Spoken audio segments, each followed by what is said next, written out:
Ludo po, Sir Jim. Live kayo sa RMNDZ XL Manila, si Radyo Man Lourdes. Hello, Ma'am Lourdes. Good afternoon po sa Mm-mm. ating mga nakikinig po at nanonood po sa ating Oy, programa. kumustahin ko muna yung mga yung mga grow after nito pong mga balita, bombing, threat, saksakan o anuman po sa mga eskwelahan. Yung iba po, pananakot na lang. Kumusta po yung ating mga guro? Para nakatutok lahat sa mga estudyante. Oo nga po, syempre, tao din po tayo, Ma'am. Nangangamba at nalulungkot din kasi bakit ito yung mga nangyari sa ating paaralan na hindi dapat.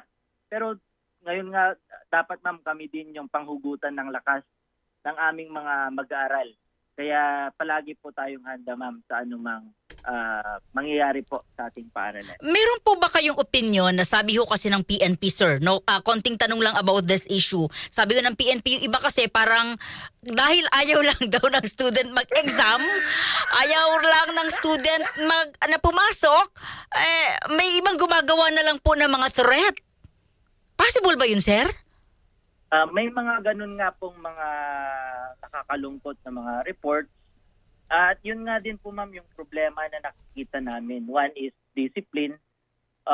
The second one is yung interest talaga ng bata, yung kusang pag-aaral ng mga bata. At marami pong factor po talaga na nakaka-apekto dito. At unang-una po ay talaga yung family. Family po yung first factor na nakikita namin. Secondly, yung mga kinakasama po yung ng mga mag-aaral po na Peers.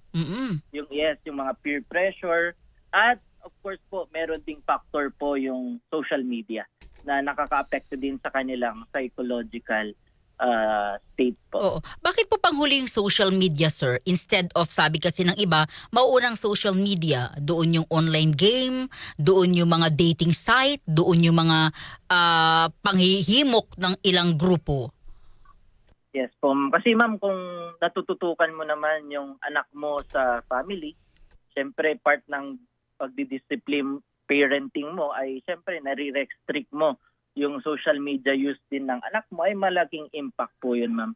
Kaya ito din po yung nakikita natin kasi yung social media nagiging pacifier ng mga kabataan para mapatahan mo siya, para mawala yung tantrum as early as yung mga key stage learner natin, yung social media na yung nagiging pacifier nila.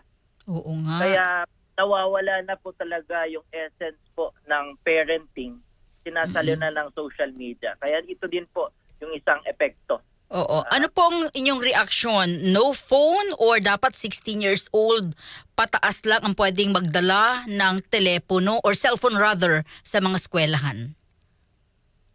May dati ng standing policy po dyan, Ma'am, na talagang no cellphone policy sa mga public schools during Oh. last time. Pero Sir, sandali, Sir Jim. May dati ng policy, cellphone policy. Yes po, Ma'am, na kung hindi sinabi ng guro na gagamit kayo ng cellphone, ay dapat po hindi nakalabas, halimbawa. Kasi kailangan din yan for emergency purposes po. Kaya yung binabanggit lang, during class hours, during instructional time, dapat po walang gumagamit ng cellphone. At maraming mga rason po for privacy, ba? For to protect also the professionalism, to protect also the school environment. At marami pong nakasaad po. Sir Jim, nasaan na yung policy? It's still existing? Or iilan lang ba yung nagpapatupad? Nasaan na po ito ngayon? Meron po, Ma'am. Actually, pinapatupad po ito kasi nagiging loose lang po ng implementation kasi iba't iba nga po yung interpretation at nagiging reactive po. Kung halimbawa may nangyaring insidente, tsaka lang po ulit ipapatupad ng mahigpit. Yan po. So, Okay. meron na po yung policy, baka yung nagkakaroon lang ng gap ay yung implementation.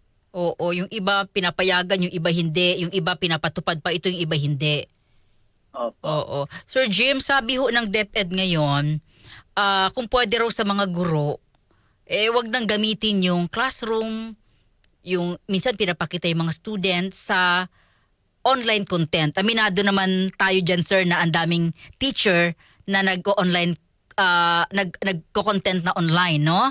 Ano pong stand dito ng Teachers Dignity Coalition? Yes po ma'am, kinikilala natin yung bagong DepEd Order number 6 and number 7 po no, tungkol sa social media management. At tama naman po yung intention ng DepEd dahil sinasabi doon na dapat bawal i-content yung inyong instructional time or even during classes kasi walang consent sa bata at ganun din sa pamunuan. So klaro po yan.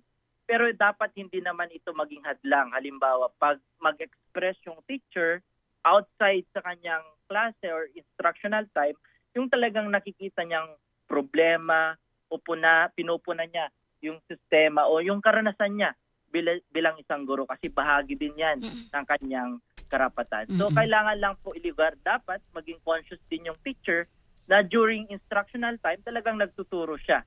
At yung free time na, pwede niyang gamitin yun. Basta may consent, may proper protocol po. Oo. Sir, linawin ko lang po, okay lang,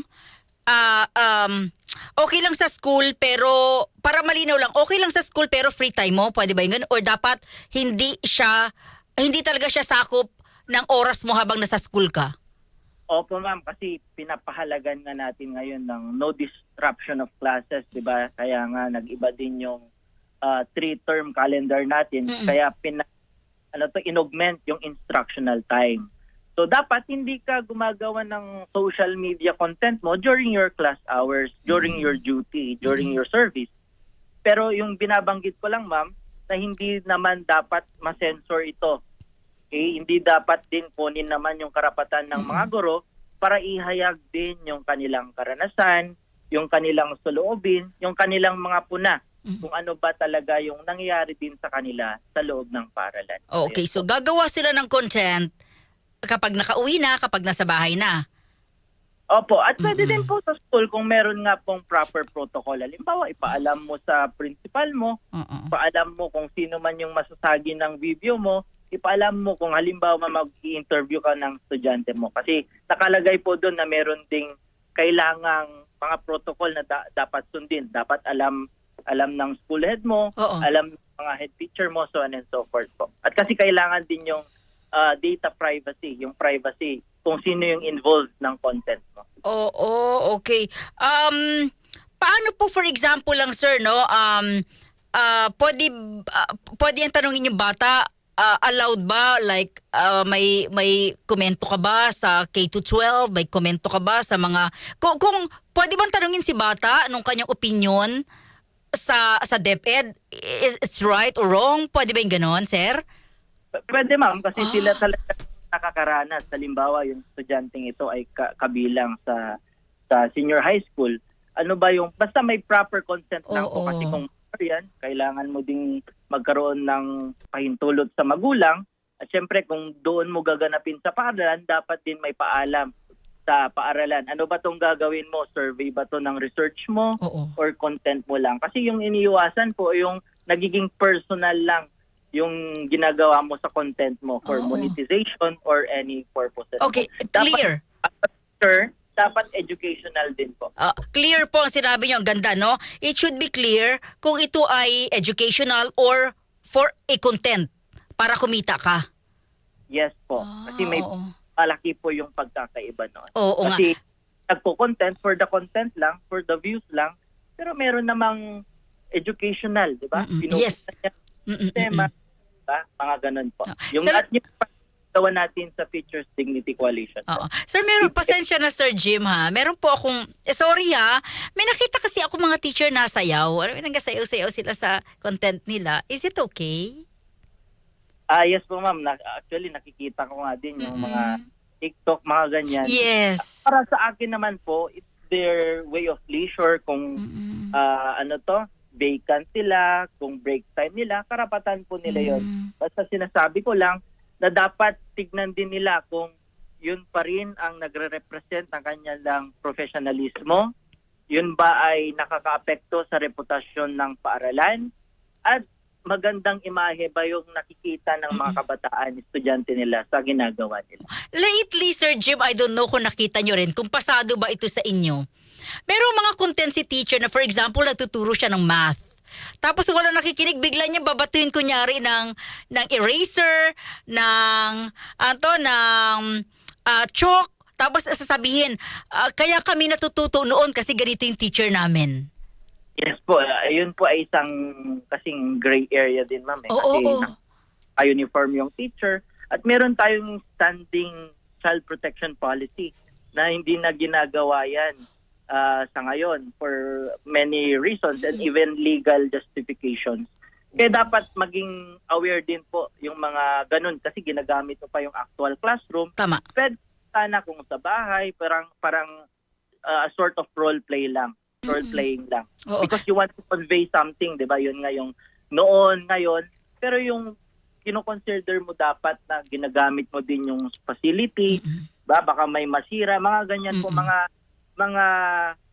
sabihin nating mabababaw na dahilan. Pero yun yung substansya ng content mo. Baka Oo. ma-misquote ka pa at baka iba pa yung interpretation ng karamihan. So pwede niyang ituloy yung ganong consent but it should be out of the classroom, out of the room, pwedeng sa bahay niya at hindi siya naka-uniforme. Yes po, ma'am. Oh, that's good. Oo. Sir Jim, salamat sa inyong oras ha. May mensahe ka ba? Number 1 sa mga magulang at sa mga kabataan sa mga usapin ngayon na lahat po nakatutok sa teacher, sa estudyante, sa school.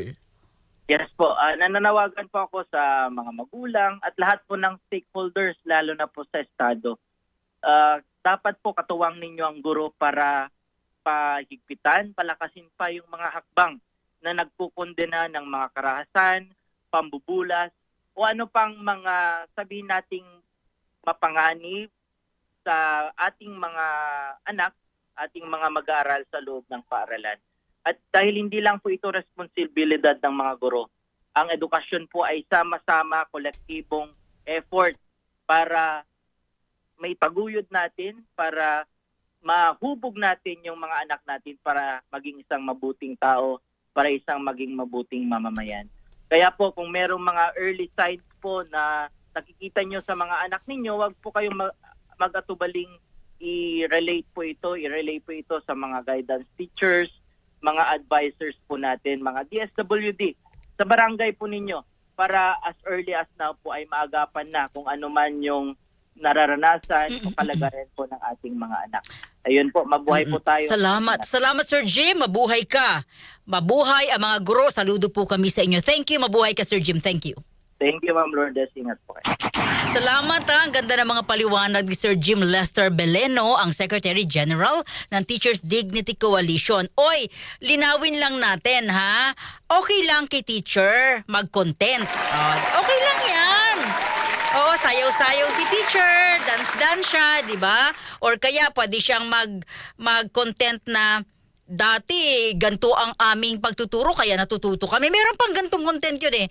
Sino ang pambansang bayani? Ang sagot ng estudyante yung sabongero, mga ganon. Diba? Yun ang sinabi kong sana tanggalin. Kasi nagkakaroon ng impact sa mga tao at kapag nakita ng bata, talaga ang pambansang bayani ay si Daniel Padilla, di ba? So, ganun pala yun. Sana dapat medyo informative, okay? So, pwede raw yun, okay? Pwede raw. Pero dapat, number 1, pwedeng sa school, pero hindi dapat nakakaapekto sa pagtuturo at sa oras mo. Second, kapag nasa school, informative. Number 3, dapat i-inform si principal, si visor, si supervisor, si estudyante. Ngayon, kung ikaw ay may content na medyo funny ang dating and you make sayaw-sayaw, di ba? At meron kang mga funny na content, di ba? Yung mga bato-bato sa estudyante, baka pwedeng, sa memorandum naman, wag gawin sa school, wag gawin sa room, and pwede ba ka sa bahay, and please, don't wear your uniform, no? Kasi iba yung impact nun sa mga nakakabasa at sa mga estudyante. Ramdam niyo ho ba na